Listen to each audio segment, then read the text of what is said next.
સ્થાનિક સ્વરાજ્યની ચૂંટણીમાં સુરતમાં ભાજપ પૂર્ણ બહુમતીથી વિજેતા થયા છે. પાલિકાના વિવિધ પદો માટે આજે સેન્સ પ્રક્રિયા હાથ ધરાઈ. Mayor, deputy mayor, standing committee chairman, શિક્ષણ સમિતિ સહિતના પદો માટે સેન્સ પ્રક્રિયા.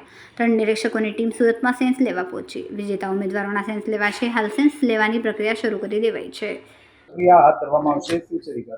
અમારે ભારતીય જનતા પાર્ટીની પરંપરા મુજબ કે દરેક વ્યક્તિને સાંભળવી એટલા માટે નિરીક્ષકો આજે સુરત આવ્યા છે.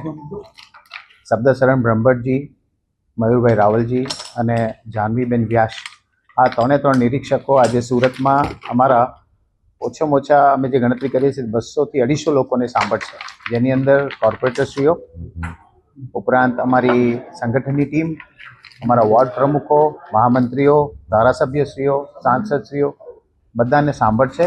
એક વ્યક્તિને ઇન્ડિવિજ્યુઅલી બોલાવીને એમનો પોતાનો અભિપ્રાય લેશે અને ત્યારબાદ રિપોર્ટ તૈયાર થયા પછી ગુજરાત પ્રદેશના અધ્યક્ષ અમારી ટીમની સાથે બેસીને ચર્ચા કરીને નામોની ઘોષણા કરવામાં આવશે. આભાર.